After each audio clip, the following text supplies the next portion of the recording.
And good morning. Yes, 111. And there's a reason. I decided at 20 after 12 that I may as well just do the video now and get it done and then go back to bed. Here's the title: Recognizing the Brainwashing of the Matrix. 15 minutes after I went to bed, the phone rang. It was one of the members of RuSA calling because of his fear of what might happen to him. He was well versed in all the conspiracies and very much afraid of what might happen following the arrest of Tim Turner.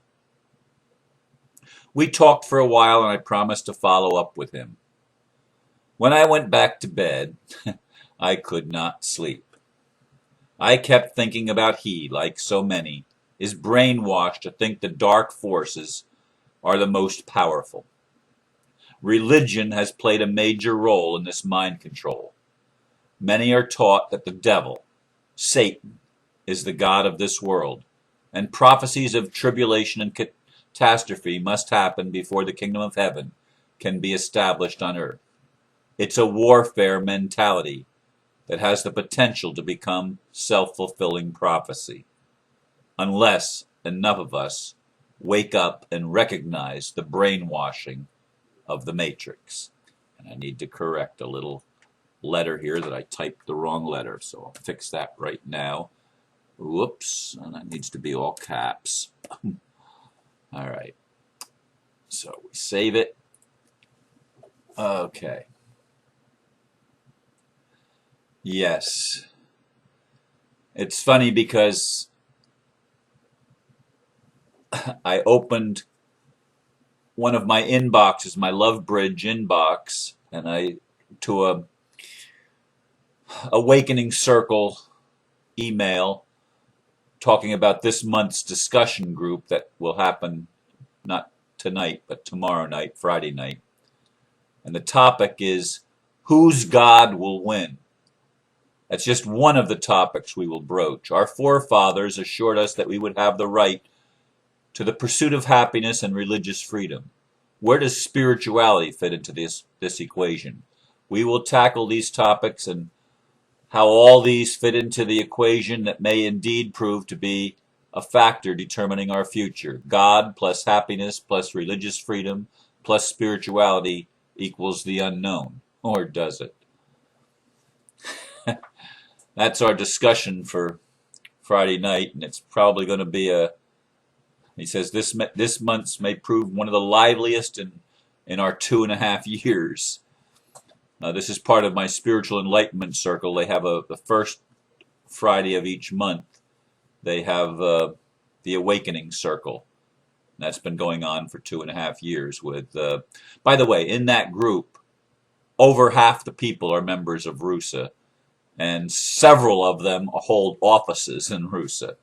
Brevard County is the headquarters of RuSA in Florida and has a high percentage of people holding office that live in Brevard County. Both senators, one of our representatives, the governor, the lieutenant governor, the treasurer, the secretary of state, all of those offices are held by people that live in this county, plus there's some local offices in RuSA that are also held, obviously they're local offices, and people live here, and these are people that are in that group. Well, one of them is not. One of the senators just only comes very occasionally.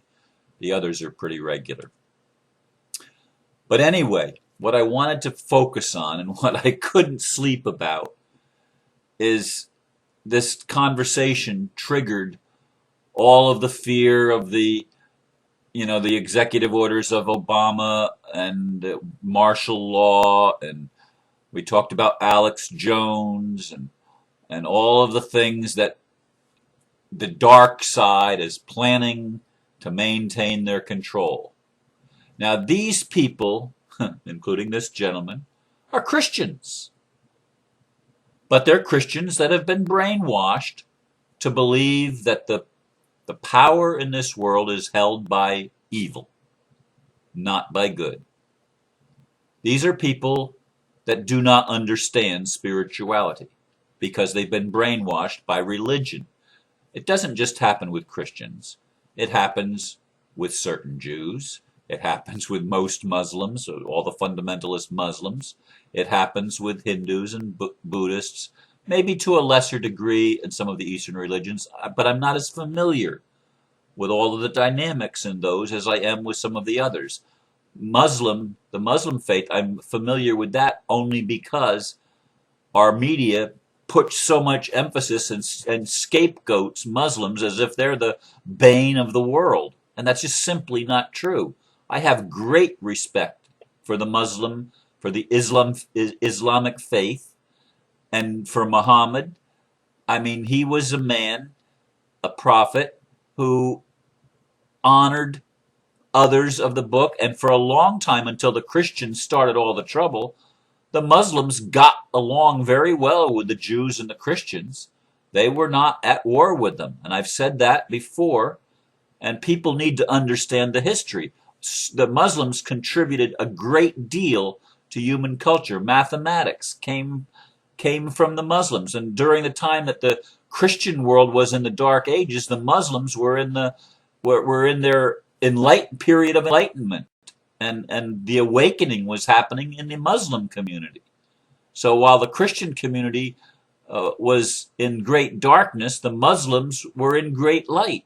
And we need to recognize that God is not limited by our puny religions, including Christianity, including Islam, including Judaism and Hinduism and Buddhism. They're the main ones.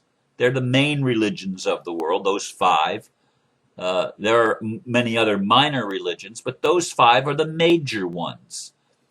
And in none of them are all the answers held.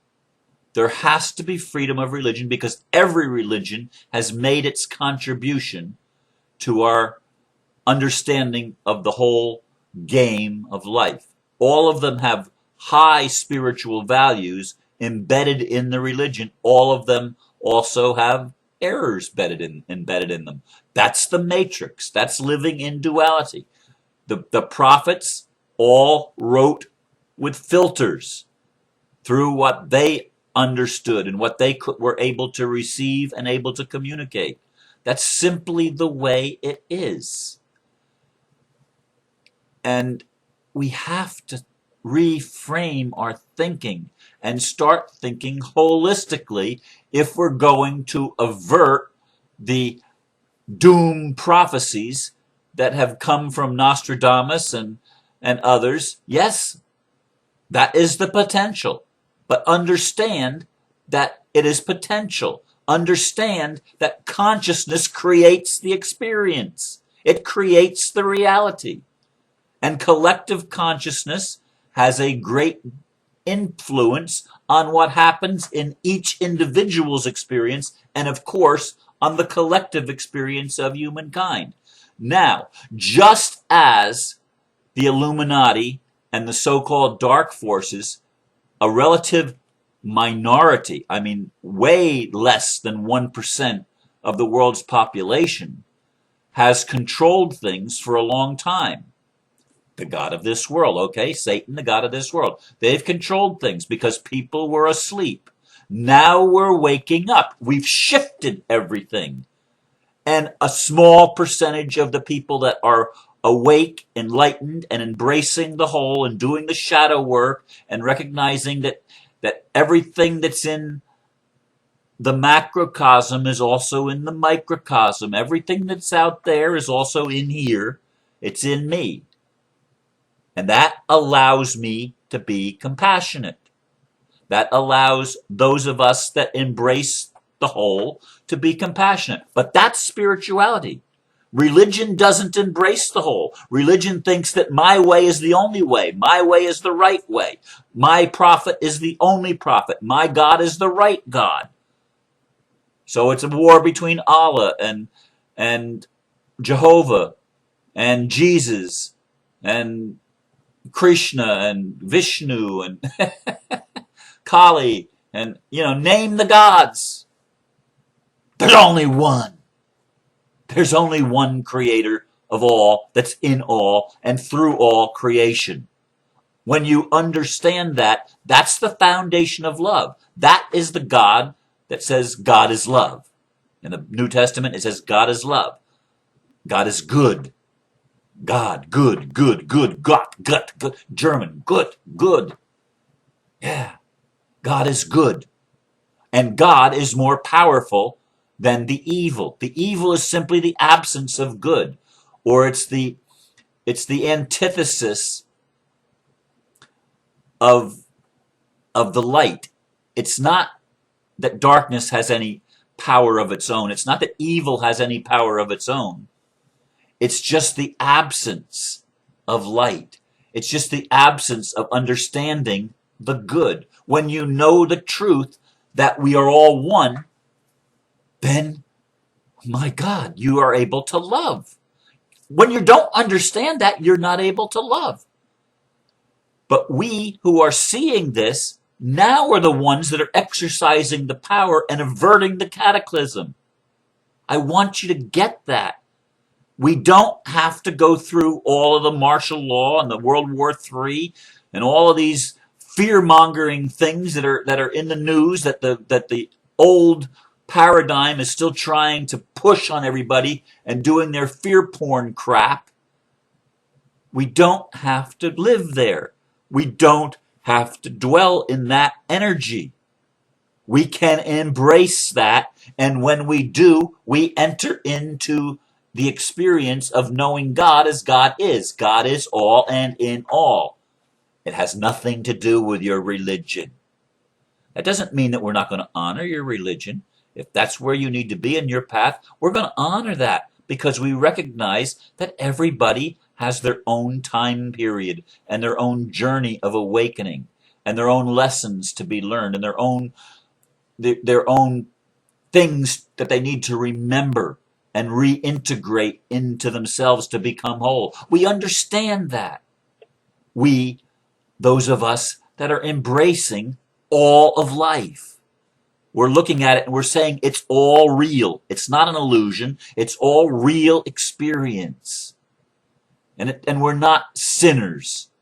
We are just people that have been ignorant and brainwashed and mind controlled by a matrix system that has infiltrated even the spiritual things, making spirituality religious, which makes it no longer spiritual. Spiritual is all-encompassing.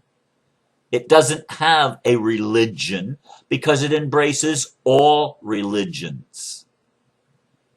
I am a Christian. I am a Jew. I am a Muslim. I am a Hindu. I am a Buddhist. I am a Taoist. I am all things to all men. All things. That's what Paul said. I am all things to all men, that by all means I might win some. Well, I am all things to all men, that by all means I might win all. Everyone that will can come and join spirituality because there's nothing to join. Yeah, there's no membership rolls. There's no dues to be paid. It's not a religion. It's a mindset. It's a new paradigm way of thinking. You see the whole and you love everyone. It's the foundation that allows you to embrace everyone exactly where he or she is, and to embrace all of life as part of the dance that leads us back home to joy, to celebration, to unity, to the kingdom of heaven on earth, to peace and prosperity. This is where we're going. Focus on that. And that's what we will create together. We don't need to be afraid of what they might do to us, of what the devil might do to us. That's old paradigm thinking. It's brainwashing of our religions. And we need to transcend that. We need to rise above that. We need to integrate the Christ in each of us, the Buddha in each one of us, the East and the West. We need to integrate it within each of us.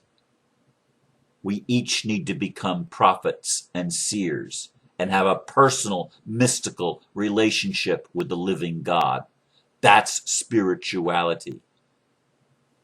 And when we enter into the spiritual path and really enter into it and don't just make it another religion, a new age religion or something, where it's a bunch of rules that you have to follow.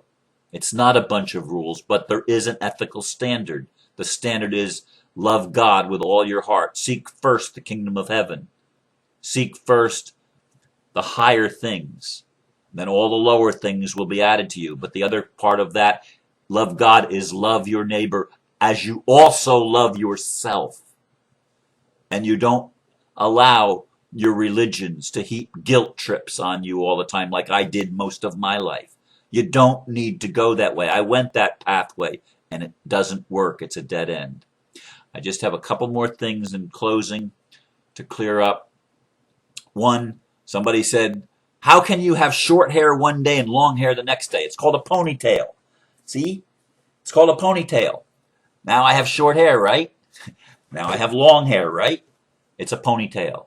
Another person wrote, when I wanted to help people, well, if you wouldn't spend all the money on candles, you'd have a little bit of money to give. I want you to know that until this month, I just now ordered candles. And I just purchased a whole case of candles. They are the first candles I have purchased since I've lived in this house. Dr. Mary had so many candles because she ran a church, remember. She had drawers full of candles. And I have burned candles pretty much every day the whole time I've lived here. And I'm getting right near the end of the candles that were left from Dr. Mary. So I ordered another case of 10-inch taper candles, 36 packages of 2, so 72 new candles, 50 cents each. That's what I spent. I spent $36 on a case of candles. That's the first money that I've spent on that. For the person who thinks that I'm wasting all of my money, I am so frugal you can't believe how frugal I am. But anyway, I thank you for listening, and I want you to recognize that the Matrix is all about mind control and brainwashing, and you have the ability in your life to change it simply by recognizing that you are part of the whole and that everything that you see out there is in you. And your command from your higher self, from God, is to love, because God is love. And that's the basis and foundation of true spiritual living. Namaste.